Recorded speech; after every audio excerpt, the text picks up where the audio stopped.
What is good, Ecamm fam? Brandon Washington here, and welcome back to another episode of The Launchpad.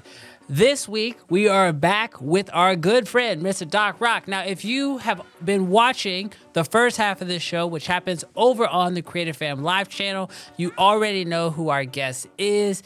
We have an incredible show in store for you guys. We're going to be learning not only what pro tools that we're using here on Ecamm, but how we're actually utilizing them to generate more money for us. Because the truth is that I know being a creator is expensive. Between the lights, the camera, software, everything that you need to be a creator, it can be a lot. So I wanted to bring in somebody who not only is a creator himself, but also works with creators directly through Ecamm, the creator liaison himself, Mr. Doc Rock.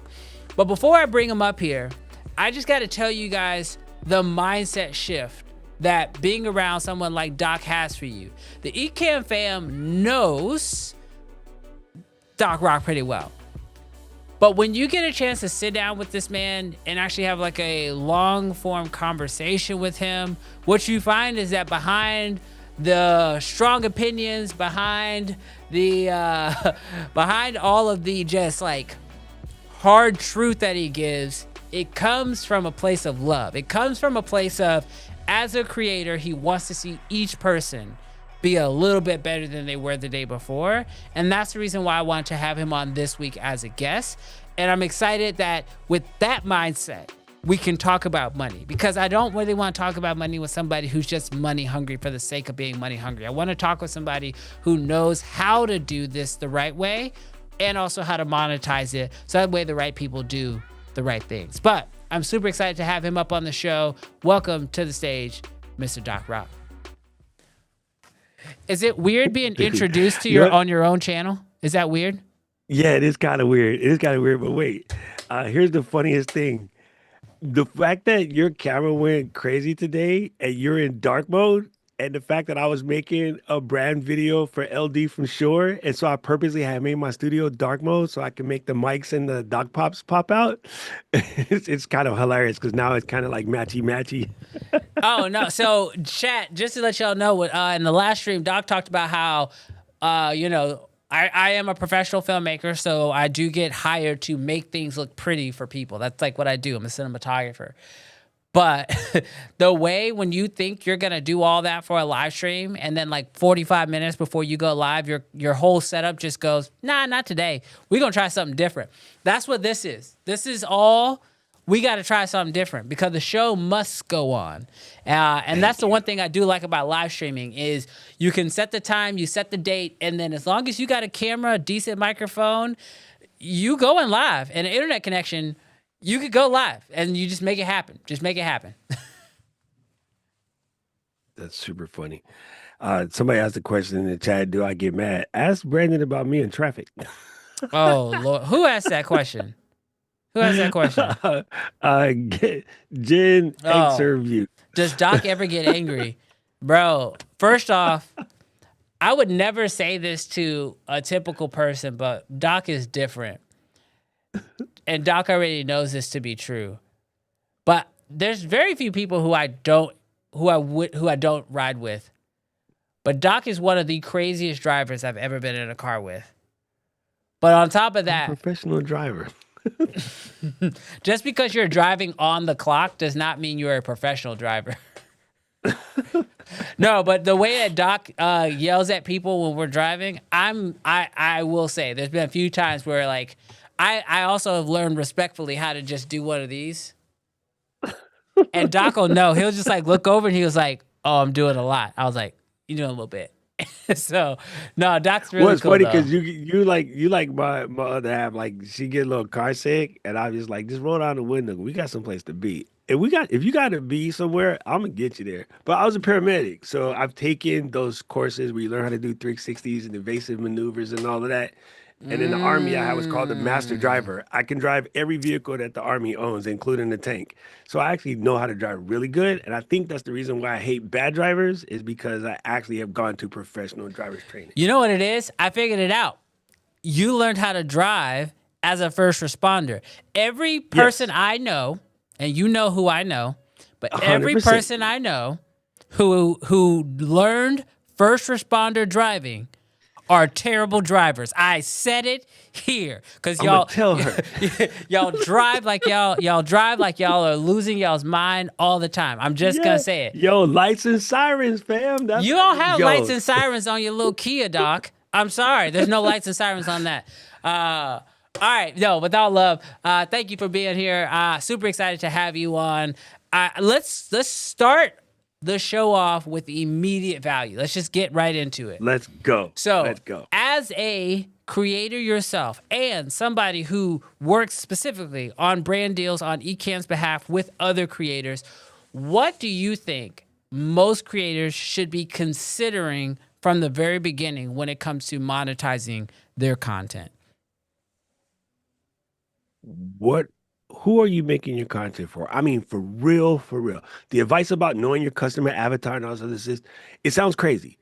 And it's a lot. And yes, it's difficult, but it's not anymore. It used to be difficult. When everybody kept telling me know who your audience is, know your audience is, that used to drive me crazy because nobody would explain how. Cheat code. And I have a video on my channel somewhere. I'll find it for you. If you can't find it, hit me. I'll send it to you. I open my phone. Boom. Yo, chat. What it do, Doc? I'm trying to make these videos for beginning creators who are small business owners who don't have a lot of time. They're not very tech savvy. And according to YouTube, they range between the ages of like 40 and 65. I needed to figure out who my customer avatar is. Chad is like, bet. Chad starts asking me a bunch of questions. I answer said questions. Chad goes, here's your customer avatar. Like if I told Chad right now to give you my customer avatar, you would has a full PDF down to the person's name, what they do, how much kids they got, JP, like the whole nine. Like it's completely blessed. And all I did was ask Chad to interview me. So yes, I had to learn that in business school. It cost me a heck of a lot of money, and I went to business school in the US and in Japan. But hey, guess what? ChatGPT will give you that answer in like a half a second. So the minute you know who you're making your content for, and I know people don't want to hear this. If your only goal is to make content because you want to make money, you ain't about to make a dime. It just doesn't work. It Yeah. has a way of jacking you up. But if you're making, people, old school terminology, which I don't get to say very often. People used to say, I want to do YouTube as my side hustle, side hustle. And somebody asked me, so are you doing YouTube as a full, time income, or is it your side hustle? I go, don't you disrespect my practice, dude. This is side helpful. Side All I helpful. do is, all I do is help folks. Yeah. If you help folks, you make money. Givers gain. Well, I totally agree with that. I think obviously everything comes from a place of value, and knowing your customer avatar is so important. But when you start talking about knowing your customer avatar, when you're thinking about monetizing your content, how do you go about figuring out what is worth monetizing? Because I know like you may have the best intentions, but then you put out a product and it flops because the audience maybe doesn't care about it. Or you run into a situation where you work with a brand, but your audience doesn't relate with that said brand. So how do you go about making sure that like while taking your customer avatar into consideration, you make sure that what you're ultimately offering, whether it's affiliated or it's an actual personal product or a digital product that you've made, how do you make sure that that aligns with that avatar? Man, this is the perfect question. Thank you, Brandon, for setting me up. I'm about to Sammy Sosa the crap out of this. You know, I'm a diehard Red Sox fan. I mean, sorry, I meant to say Big Poppy. See, I even messed up my own joke. Um, I I'm a very big stickler on words. And people think words don't matter, but they matter. You know how you know they matter? Because there's certain things I could call you right now that'll make you want to fight me. So don't act like, oh, it's just another word. No, words are very important, especially the ones you say to yourself. And the first thing that most creators screw up is they love using this word audience. I Mm, try to refrain from using it unless it's the only way I can make an explanation work. mm, Audience is one directional. It's in the word. The Latin breakdown of audience is the same one that's in audio, which means they only listening to you. I mm, don't kick down like that. I want my folks to talk to me. We go back and forth. We have a community. We have a space where they can tell me what they want. So the first thing I'm never going to do is make a video that they don't want to see in the first place because we have conversations. I know what they're looking for. I know that Gretchen is in love with infrared. I know that Marianne is in love with being a planner. You know what I mean? mhm. So and when you're paying attention to what your people want, right now, Caleb is on coffee galore. Yo, the Charlotte Coffee Passport, one of the greatest new channels in the planet. Love it. I don't even live in Charlotte. So when if a brand came to me and said, "Hey, we're doing this coffee thing," and what's really cool is you can buy somebody else a coffee from another side of the planet using this special app, right?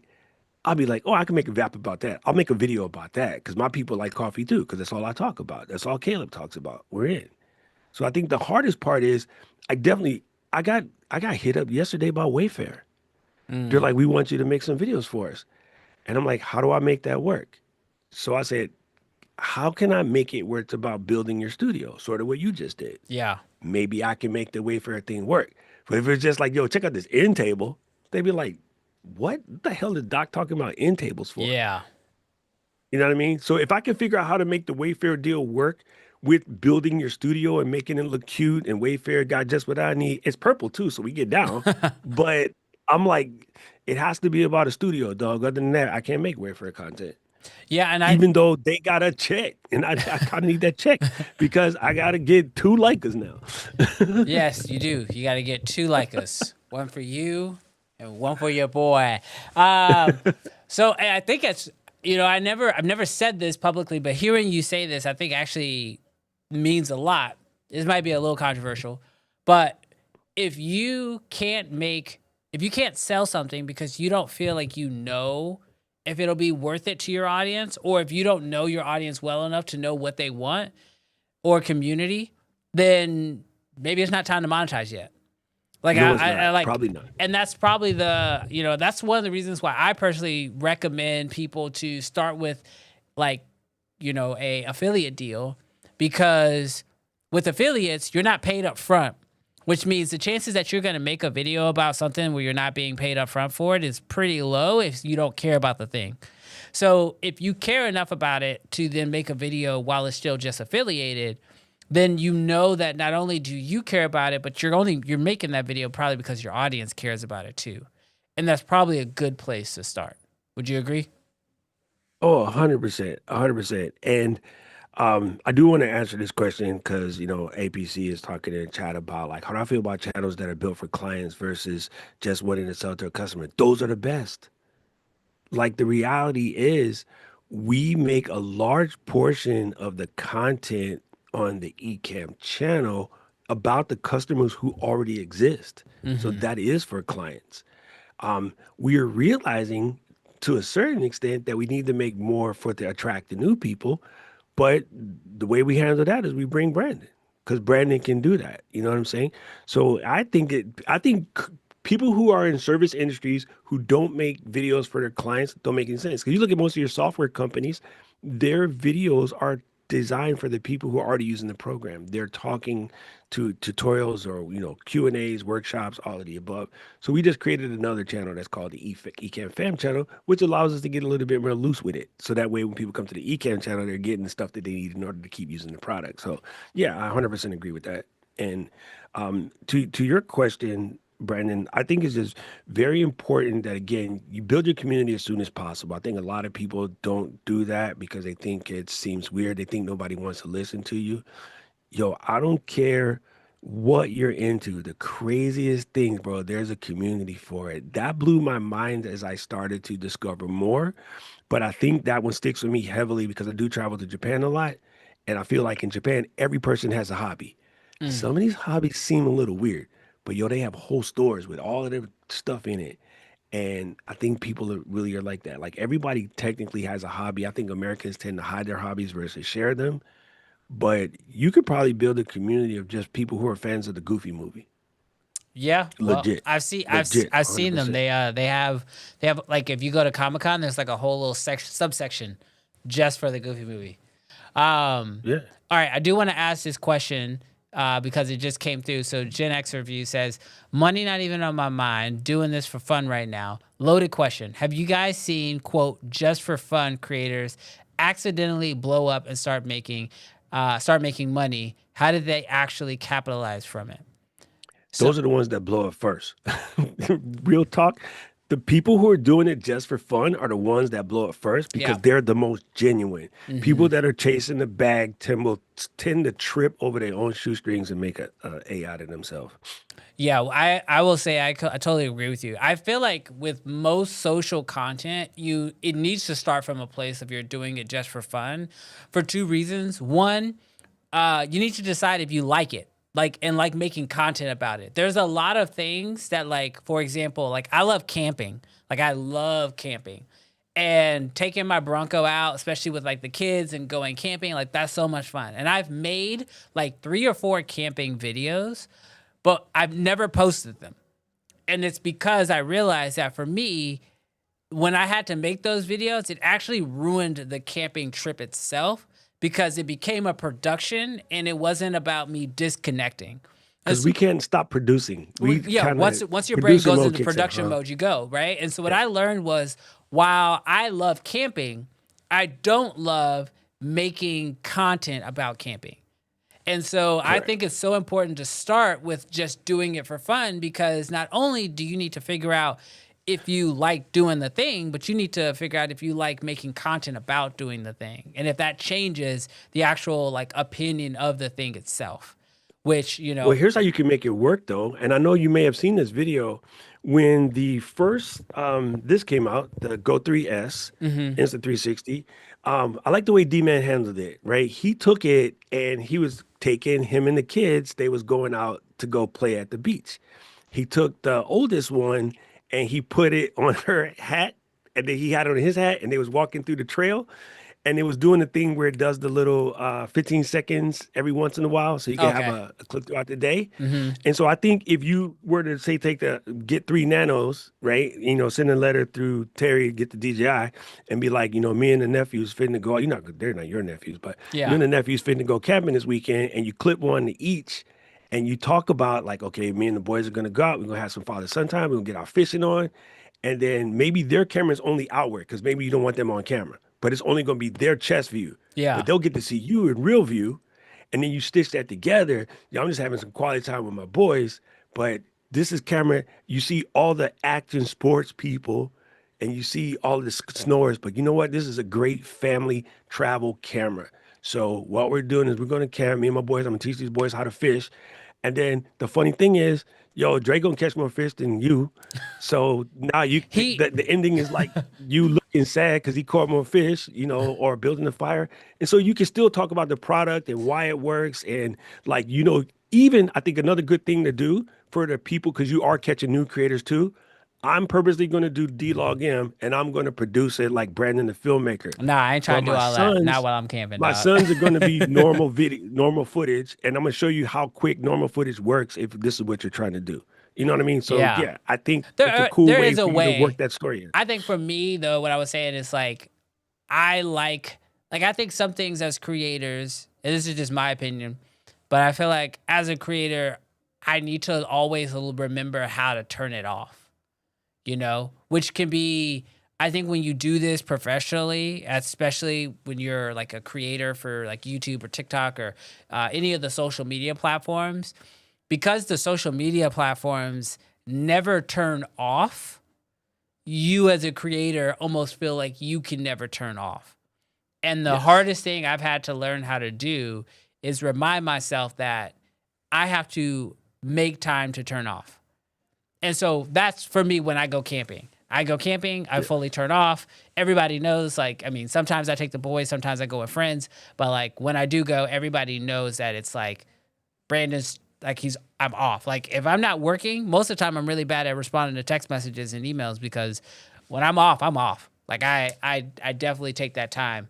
But I like that. I do want to ask, because I like how you said, like, working with brands and things like that. When it comes to you talking about like, working with these brands, whether that's, doing gear or whatever, when do you feel like it's a good time as a creator, whether it's size or a certain number of subscribers or it's like a community or something like that? When do you feel like it is a good time as a creator to start reaching out to those brands if you're interested in working with them?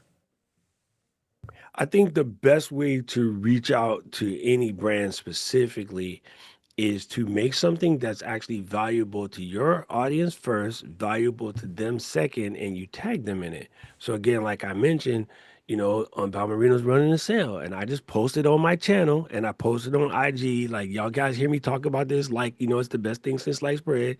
Now is the time because the sale is popping, and I just tagged on Balmerino. And I'm like, yo, I couldn't travel the way I travel without Balmerino. And that's a serious statement. It's not even a joke. And Mm-hmm. so I tagged them and they actually catch me back. Same thing with, when I first started working with Shore, it was like, yo, I ain't crazy. Like I sold Shure. I got like 15 Shure microphones in here. Mm-hmm. You know what I mean? So I just like tagged them in it because like this is what I'm telling people. And I know y'all be like, oh, that's expensive. And I'm gonna try this thing first. I'll be like, you can buy 5 mics and you can end up at SM7B. So just buy one. Stop tripping and just buy one. And then they're like, you know what? I guess that's a good way for us to defend our price tag. Our price tag is what it is because it's good, you know? Yeah. And I stand on business that my original short from when I was 13 years old still works to this very day. And that's why it's worth whatever it costs. I Yeah. can't say your USB mic is going to last that long. No, I think that's so cool. I think it's so good that like your thought pattern for wanting to reach out to brands and work with brands is who are you already organically, I guess, like tagging. So for you, do you feel like you prefer like just tagging and waiting for those brands to reach out to you? Or at any point do you feel like it makes sense to make a formal reach out to the brand? I have made a formal reach out to a brand recently because it's something that I know that our community needs. So um, I've seen these people, I talked to them at NAB a couple of times, whatever, but I know that our community right now needs a lot more to do with rigging. And I just bought two OC white mics. But Mm-hmm. then Brandon was like, yo, Nira came out with one that's like 100 and something bones and it sticks with the OC white. And then I seen you. And so I reached out to Nira and I was like, listen, fam, Bro. I need to talk because you know what I mean? My community ain't gonna buy $500 OC whites. Yeah. And they're gangster, but they're 5 bills a pop. But my community will buy the newer ones on if they're close and whatever. So yeah, I reached out to them because I thought it's the actual good fit for our community, people that is building their studios and watching what you're doing. People want to fix their studios now. Since Mm-hmm. you've been showing up, a lot of our people are like, okay, now I want to get my studio together. Yeah. You know what I'm saying? And then it's good. Now, recently, Marion, who's in the chat, she made a video for us talking about, our Black Friday sale or whatever. But here's a creator who's been using our product, who shows up to everything that we do, Mm-hmm. who is a very active member of the community. So is it weird if she says, hey, I want to make this video for you guys, whatever? No, because she's already proven that she's really about that life. Y'all be hitting the, this is the Ecamm channel, I got to tread lightly. Oh, so People I now worked in, now you want to tread lightly now that we're not on my no, channel? no. I just got to explain myself. Family, I worked in a nightclub for a very long time. I seen dudes with the whack game try to hit on people. Okay. I seen girls with the whack game try to hit on people. Okay. So just imagine this.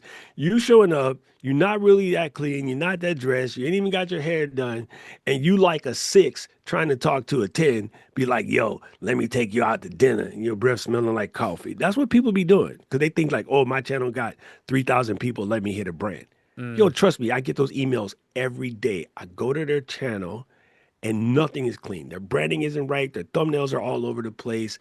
Like, you're not going to be a good representation of me. But you sending me an email every day. Dear Caleb, Katie, Jill, and Doc, pay us 5 grand and we'll put you on our podcast. I'll pay you 5 grand to cut your podcast off. Okay. Okay.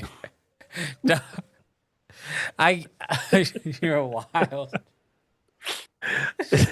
Caleb can back me up. Yo, we be getting some wild emails, dog. Like we really do. Because people went to some seminar and they told them to reach out to brands. And I'm like, but it's not appropriate, bro. You wouldn't roll up on this hottie that you're or Okay. whatever with your teeth not right. You just So wouldn't do it. so what do you do to get your how do you make yourself look like a 10?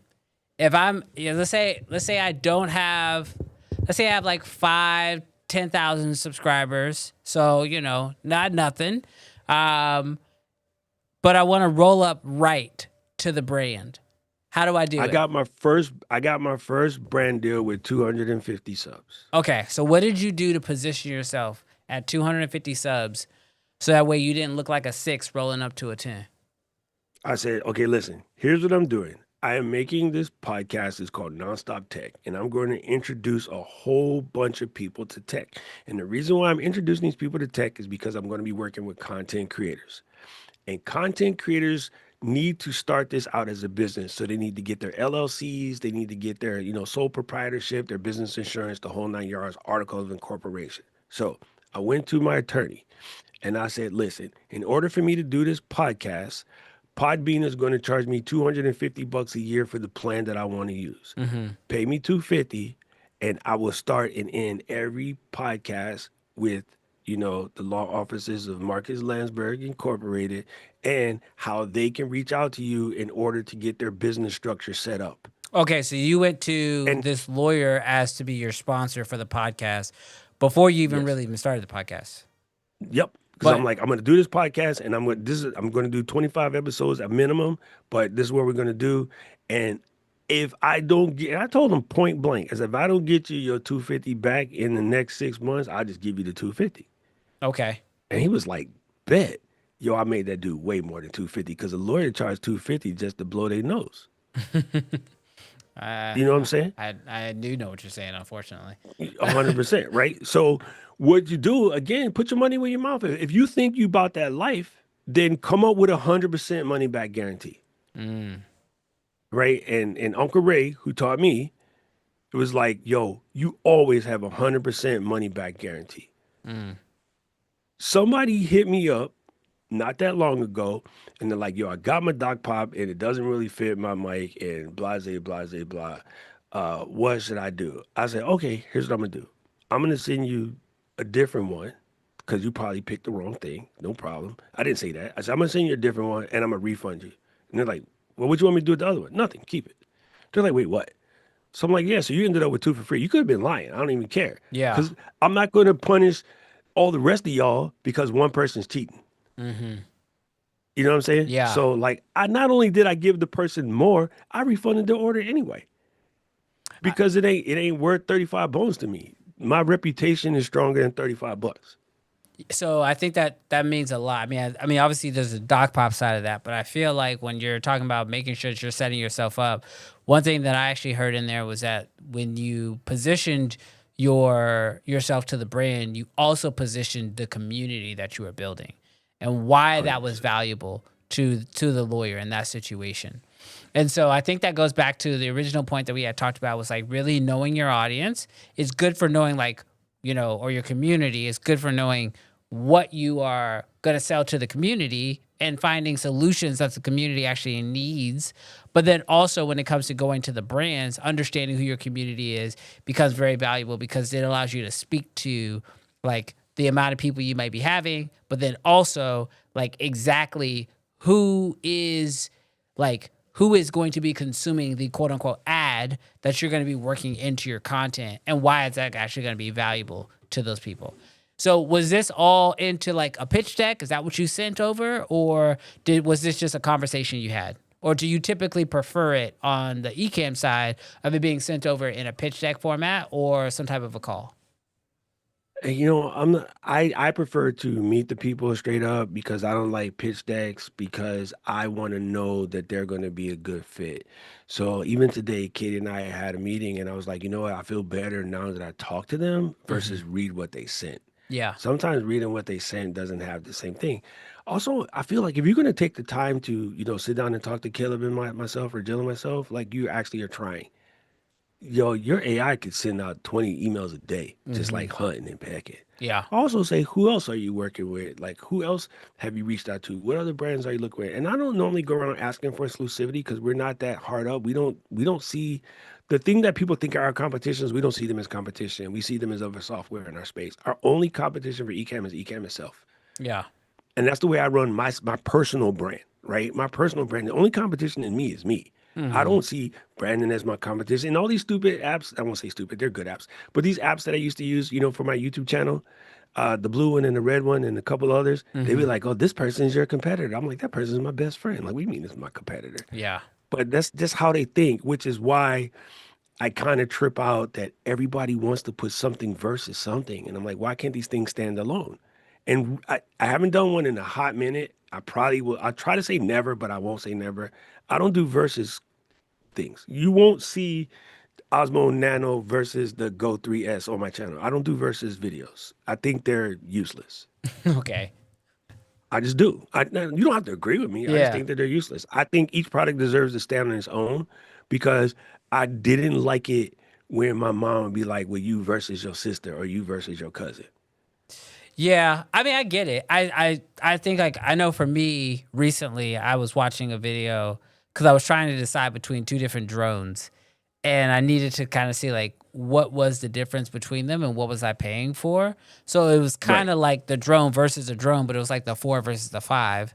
So it's kind of like dock versus dock. But for me, I was trying to decide like should I buy the older version because that's gonna get me what I need, or should I buy the newer version? Oh, But am that's I different. only buying it just because it's new?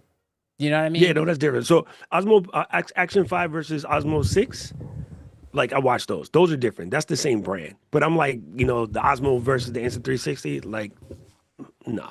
I just don't really like them. I feel like it causes people in the chat to just be angry and say dumb stuff. But like, yeah, iPhone 16 versus 17, I could ride with that. That's Okay. different. Okay. Yeah. All right. So we know how to reach out to the brands so that we go from being a 6, we now are a 10. We're getting with those brands. When do you think it's important as a creator to start developing your own products? Because I know a lot of creators when it comes to making their own products or starting to monetize their channel, I personally am loving the idea of constantly trying to find my own solutions, not just looking for what brands have already done. Just because I think sometimes like when you know your community really well, you know exactly how to help them. So when do you think as a creator you should start taking that on, or do you think it's when your audience comes to you with a problem? The funniest thing about my product was I was solving my own problem. Yeah. I was looking for a way to sort of stand out in the crowd. And there were some, there's been color mic covers forever, but the ones that were sort of out there, they were all the way from the Netherlands. And when they ship it to me in Hawaii, fam, they was charging me like 60 bones to ship. So I'm buying a $25 mic cover and 65 for shipping. I'm like, I pay, almost $100 to get a damn mic cover. It was just insane. Yeah. And then I looked at the build quality and stuff. I'm like, yo, these things ain't even that dope. And I've done manufacturing in China. I know people there. I was like, let me solve this problem. Let me get, and I had global shipping until somebody decided to put tariffs on everything. I had flat rate global shipping for $12. So somebody in the EU, right next to Holland, could buy my dock pop and get cheaper shipping than them shipping it like to Belgium. Yeah. They're like, how is that possible? And mine are better quality because I went in with what I would want as a person. So I think if you can solve your own problems with your tool, dope, right? People who make like, Notion templates or Final Cut, like Dylan just came out with the dopest app. I think Dylan, man, I used to be a clown. Dude, never take the shot out of the video and turn to a thumbnail that's lazy, is dirty, is whack, blah, blah, blah. Such an a-hole about it. Dylan made this plugin called the Final Cut Pro Thumbnail Joint. It takes a still shot and it uses Magic Mask and uses it to build thumbnails. All my thumbnails in the last 2 weeks have been straight out of Final Cut and they are doper than what I was making inside Photoshop. And it's faster because I'm already in Final Cut. Yeah. And I was just like, not when you're making something like that where you're solving your own problem and then other people can use it, tight. Yeah. Um, I know my friends are gonna get mad at me, and I love you guys. You guys are all my friends. I do not need every one of my friends to give me another LUT. I can make my own damn LUTs. But I do realize a lot of other people cannot, so I'm not gonna be mad at them. I'm never mad at anybody for making a bag, but I feel like that's the one that everybody goes to automatically. Mm-hmm. Um, if you do something that's a little bit different or a little bit avant-garde, you will do better, right? So you like the So it's a idea good of place to start. starting with solving your own problems that you know that Yes. your community can benefit from. Yes, and even if that is making the LUT, because I have people in Ecamm, one of our Ecamm designer made LUT packs for Ecamm because most people don't know that Ecamm can support LUTs, Hmm. but they didn't even know what it was. And when he did it, he crushed it. And I gotta tell you, the first thing I thought of to myself is I had been here already, and I didn't even think of doing that. And I made the first tutorial on how to even turn them on, which is how he found out about it. But what I didn't do was make LUTs. So I was like, "You're an idiot. You should have done that." Because I had been using LUT. Everybody's to say, "How come yours looks so different?" Because everyone's like, "Oh, can you put filters in Ecamm?" I'm like, "Why don't you buy a filter?" Glass works and it works good and it doesn't harm your processor. And so I just put on Nisi, 1/8 Black Pro Mist, Yeah. and then they're like, "Damn, your video always look dope." I'm like, "Cause it's a Black Pro Mist." By the way, don't buy expensive Pro Mist. That's dumb. Only I'm an idiot that does that. Just garbage match. You can buy the Amazon Basics. It works. You're dirtying up a clean piece of glass anyway. Um, Yeah. all right, so we now know how to actually. So we've gone just to quickly recap. We know how to reach out to brands, how to make sure we look good. We figured out how to do our own products, but what tools do you specifically find yourself using inside of Ecamm to help you with the monetization process?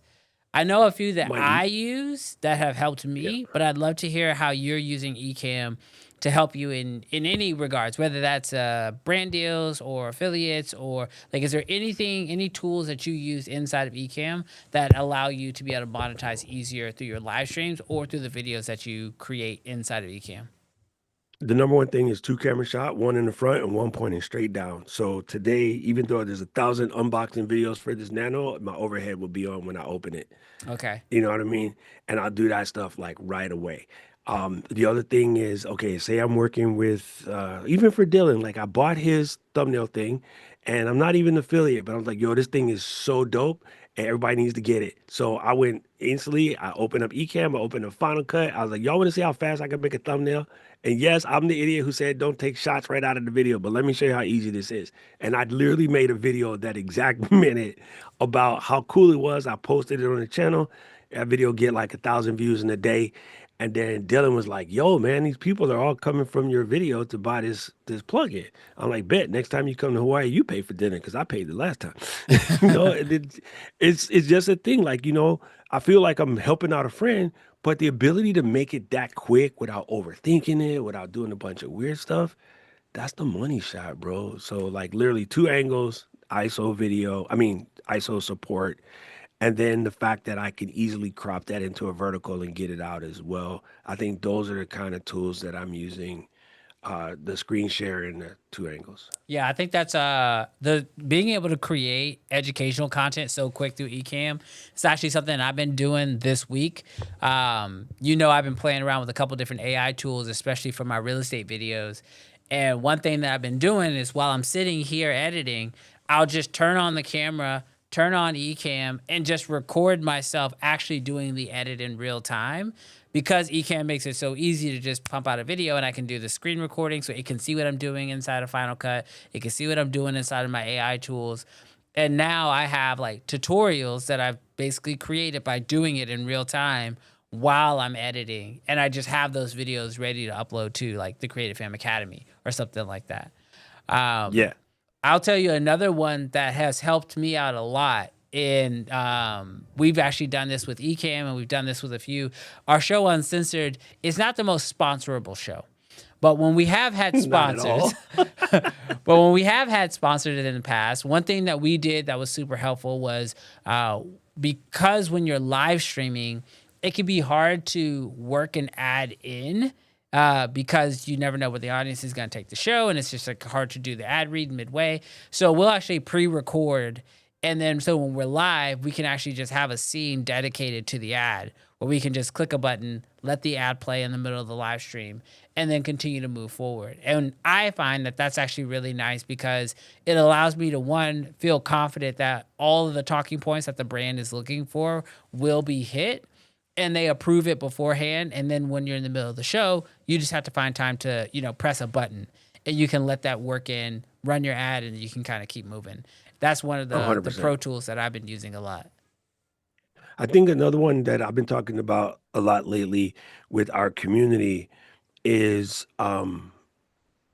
when you're done, say like a podcast, and say in the middle of this thing, we come up with something that's kind of a heater. Number one, you could press the M button on Ecamm to make a marker so you can go back and find it later without depending on Opus or something else to find it for you. I love Opus. It's a phenomenal tool. But you know what makes Opus even better is if you, and you do this all the time. I'm not afraid during the live stream to stop and say, okay, we're going to say that again because I want to clip that.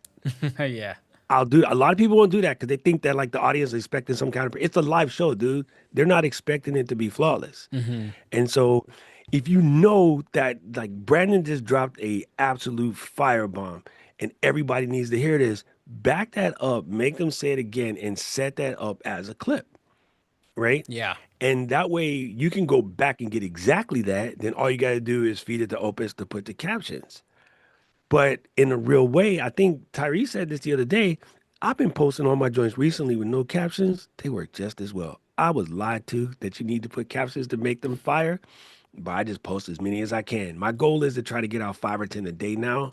And it comes from doing little things like just popping the camera up and saying something when you can. The cool thing about Ecamm, we have a thing, ABR, always be recording. So Brandon said, he's going to go into the VO and he's going to work on some real estate video. Before you go to VO and start playing around, have Ecamm open, have Ecamm recording that because you're going to accidentally do something great and then you're going to be like, I wish I could do it again.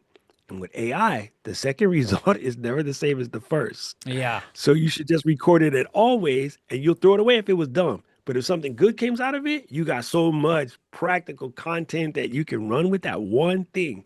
So if you're learning how to do any app, Affinity just became free. So you're trying to learn Affinity, have the screen recorder going while you're doing it. Because if you come up with something you figured out nice, let it out, bro. That'll be the thing that gets you the people that you want, that attention you seek.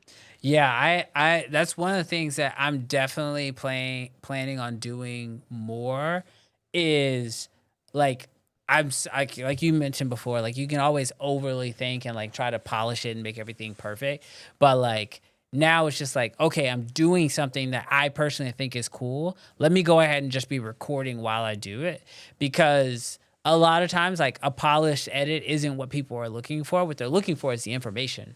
But if the information never comes out because you never actually capture it, well, then it doesn't help anybody.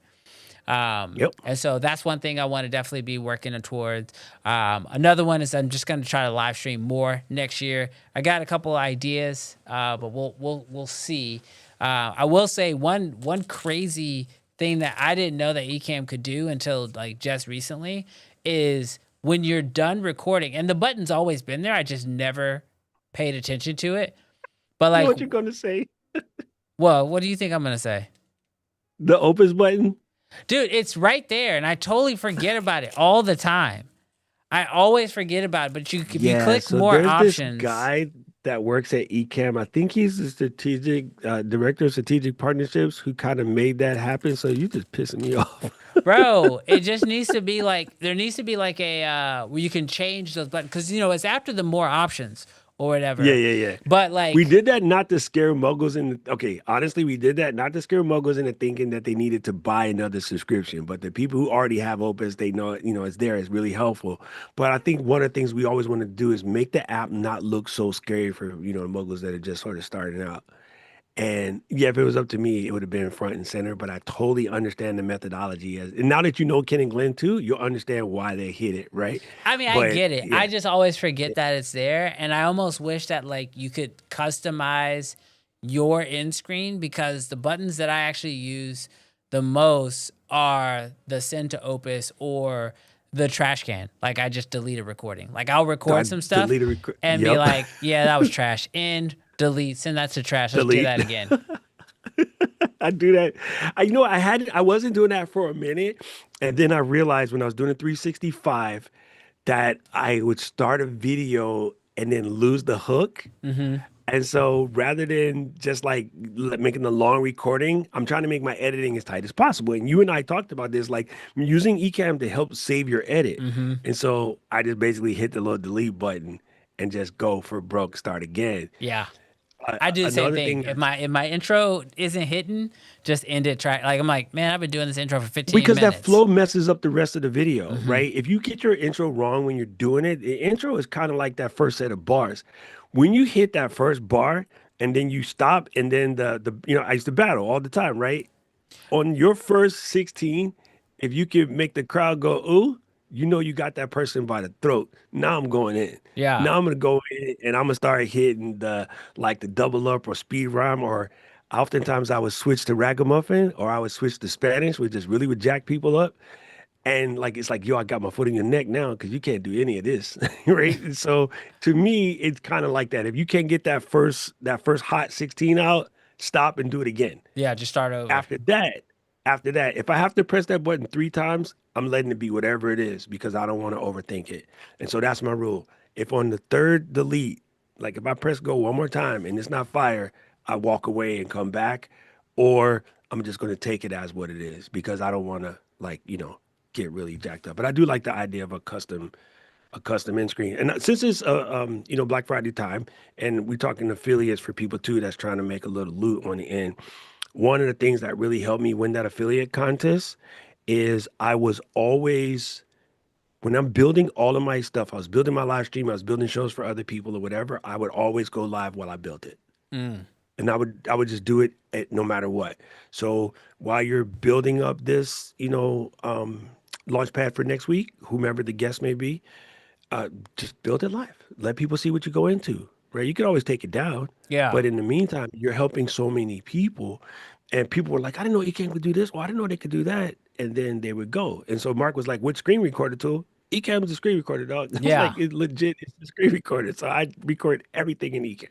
Yeah, no, having Ecamm just like hooked up to your computer and having it open. I mean, obviously we're using it right now while we're live streaming, but having it just like open while you're doing stuff, so helpful. And that always be recording. I'm like, oh, maybe I could have it just like constantly be recording. Cause I mean, even today I was working on some new fun stuff with AI and real estate.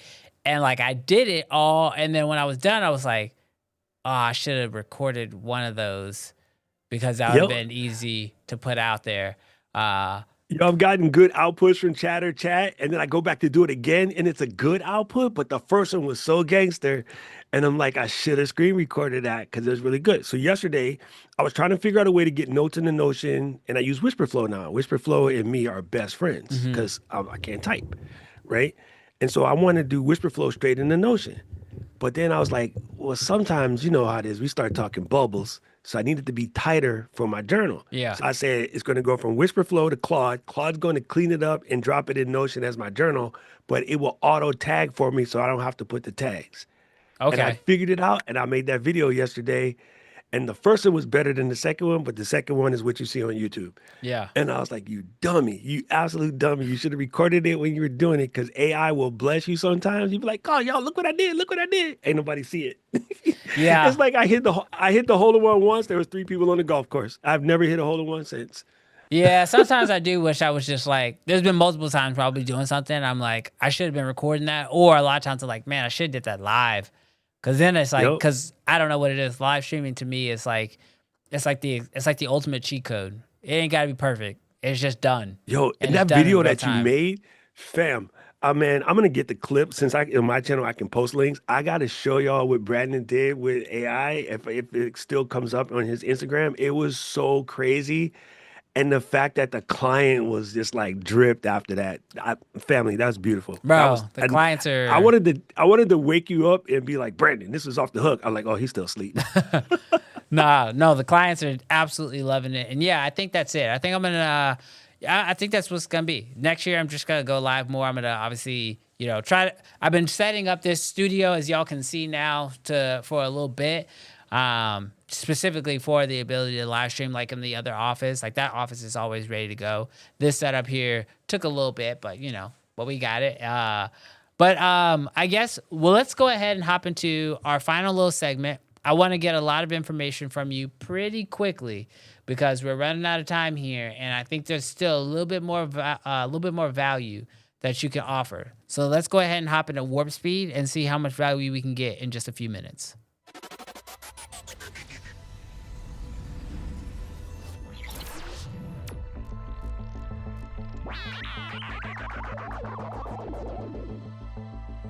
All right, so hopping into warp speed, we got to figure out these answers quickly. So, and you can't be long-winded. So I need short, succinct answers, and I want you to give me the first thing that comes to mind. And I know succinct is not your forte, so do your best, all right? So here we go. Light, camera, audio. What's the first thing you're investing your first dollar into? What do you got? Sure microphone, full stop, end of story. Next question. All right. Oh, dang. In the music with it. All right.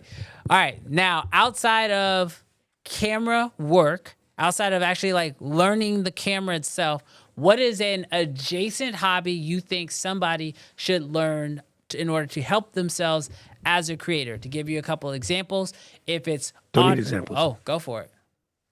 You do something else creative that's not the creative that you create. So writing, painting, playing with clay, pottery, cooking, whatever. Do something else creative, because creative energy itself is creative energy. What most people are using as their creative energy right now is creating excuses. Stop that. Go do something else with your hands. Get your brain in that make something mode. Okay. All right. Next one. If have you ever read that book or heard of that book, Steal Like an Artist? 100%. One of my favorite books in the planet. Okay. So when it comes to stealing like an artist, how much thievery is too much thievery? When it lacks any form of you in it whatsoever. Like, I love the fact that right now a lot of the songs that the kids are into are songs from our time and they think it's brand new. And then I go back and show them where it came from. I remember showing my niece that a Bruno Mars song was basically Roxanne. And she was like, I was like, yo, Bruno is the champion thief, but he's one of the best. Tay Tay, she be stealing too, but she's also one of the best. So there's a way to do it, but just make sure that you are keeping a little bit of you into it. So I'm about that. Okay, I love that. All right, next one. When you are a creator, would you recommend from the beginning posting every single day? Or do you think that that's something that somebody should build up to? Nope. I think you go every day as soon as possible, because you want to fail fast, learn quickly, and then get better. 1% better every day works a heck of a lot better if you went like my 365, right? So imagine if I only got 1% better, that I would be 365% better at the end of this year. And even though I've been creating since like 2004, I still got better in that year. I know how to use DaVinci Resolve now like a beast. I didn't when I started last year, but I know how to use it now, because you know what I mean? And I'm a Final Cut user, but I did DaVinci for a month. And in that month, I was like, yo, DaVinci got some gangster whip in it. So now I go back and forth. Gotcha. And then one final question, and do your best to answer this as quickly as you can. Actually, you know what? With this one, I really want to hear your full thought answer. So don't necessarily try to shorten this one up. But when it comes to being a creator yourself, what do you think creativity means to you, and how do you want to express that every day? Okay, again, I want to point this out. I am a strong believer in every person on the planet is a creator. Some people create drama. Some people create destruction. Some people create sadness. Some people create happiness. Some people create, so everybody is a creator in one way, shape, or form. I believe that if I can create a better place, my actual hashtag is create better. Whatever I can do to create a better place, that's just good. So to me, the creativity or being a creator isn't necessarily making videos or musics or songs or writing or whatever. I got a homie down the block that makes like some of the best pastries I've ever tasted. And I know that every time I walk into their bakery and I come out with some stuff I ain't supposed to be eating, that they make me happy, they make my family happy, because I always get some for everybody. And I'm like, I like what they do. They create pastries, dog. And to me, that's just as important as being up on YouTube trying to tell you to go get, a Nikon ZR or something like that. So in Hey, reality is everybody's, no, you not, should be getting I'm the a, Nikon ZR. That's all I'm gonna say. oh, But I'll continue. back you on that. I actually back you on that. ZR is off the chain. But I believe that, once I figured out my purpose, and my purpose in life, and it sounds crazy and it's lofty as hell, but my purpose in life is to positively impact the lives of 1 billion people, because I'm tired of everybody saying that the world that I live in is messed up, because no, it's messed up because you're not doing anything about it. I think believing that I can't do anything about it because it's just me is selling yourself mad short. So I started out with just me. I'm probably about 50, 60,000 people deep at this point. But now everybody that Mary Lou helps is part of mine. Everybody that Brandon helps is part of mine. In the wild way, everybody that JP helps is part of mine. So I'm stacking. I'm building my little army of folks that's out here helping people. And I am going to hit that number before I walk off this mortal coil. And now that I So know that, there are people who then are I'm being not impacted by scared. you who don't even know you, though. Have you thought about that? 100%. 100%. It's like I saw a video about this dude in I don't know if Gary went to bed. Yeah, no, she's still here. There's a video in Holland. This dude, he went to the clinic to put seeds in, and he got like 1,000 kids. Right? It's a funny documentary. But it's real life. Like he got like 1,000 kids. When I saw that, I was like, yo, I'm gonna do that, but I'm gonna keep my pants on. I'm gonna do it by making positive content because I'm sick of people blaming social media for making the world bad. You can't say that social media has enough power to ruin the world, but it doesn't have enough power to help your business or to help other people. You know what I mean? Like Yeah. social media made me go get my ADHD diagnosed. So I'm like, if I can put positive stuff out there and I can get other people to put positive stuff out there, then we can make more noise than the noisy people, and then it's a better party. Yeah. No, I totally dig that. Bro, that's so awesome. Um, Central Entertainment just asked, he says, can Doc talk about his main channel? What content will we see on his channel? Guys, I can tell you, we have Doc's channel linked in the description. We also just had it put into the chat as well. Definitely go check out Doc's channel. You're going to find content dedicated for creators. I mean, that's the one thing I like about Doc is no matter where I find him, whether it's on Instagram or it's on TikTok or if it's here on YouTube, whether it's on his main channel, the Ecamm channel, Ecamm fam channel, doesn't matter where Doc is, you're going to find content that helps creators, helps filmmakers, help people who just like to make stuff. Whether that's he's giving you great tool recommendations or he's telling you, you know, some philosophical thing that he's recently just uncovered about the creative journey. But Doc, before we bounce out of here, because it is after time. If you were to say what it is that you do. If you were going to identify it, if you were going to say like, oh, I am a blank filmmaker, creator, editor, whatever it is, what would you say you are and what is the impact you want to finally leave? I teach creators to put their fear away and start sharing the knowledge that they have because I am a strong believer that there is a U-sized hole in somebody's heart and they need to hear your story. I think too many of us have been told by other people that our story is no good. And even if you've been told that, tell people that you've been told that because somebody else needs to hear that they're not the only one that's been told that. Mm, And I believe if you have some knowledge and you're holding it to yourself, then you're being selfish. And selfishness is where stress and heartbreak and all of that other stuff comes from. So most of what I talk about on my channel is trying to unprogram words that were used against us to kind of hold us back. And sometimes I'm talking about tools and tech, but oftentimes I'm trying to tell you that you're more than enough and somebody needs to hear from you. And it doesn't matter whether you're talking about coffee shops in Charlotte's or you're talking about, D-Log M or, Red Raw or whatever. Like somebody needs to hear what you got to say. yeah. Well, dude, thank you so much for popping up and doing the show with me today. I have your links all below in the description. You guys should definitely go check out Doc. He's an amazing creator, amazing guy, and he's helped me out a lot. So definitely make sure y'all go check out his channel, follow him. And if you guys have any other questions, definitely make sure you throw those in the comments if you're watching this on the replay, because Doc is probably going to be one of the people going through the comments and answering all your questions anyway. Oh, 100%. I don't know if I showed you this before or if you've done it yet. But if anybody who hasn't seen it yet, it only works on mobile at the moment, which kind of makes me crazy. But if you go to any video on YouTube, including one that's not yours, now be civil. Don't be that person. But you can go to any video on YouTube and you click on the reply button, and one of the things that will pop up is a little camera. So you can press the button and you can answer the question on any channel with the right answer. So one good way to build audience, if you're very good, like say you're an animator and you're very good at doing text animations and someone is asking a question about, yo, in video right now, what's some hot fonts that look really good? And you got like three in your head, you can go to that comment, you press a little button, and you hit the camera, and you just make the short real quick.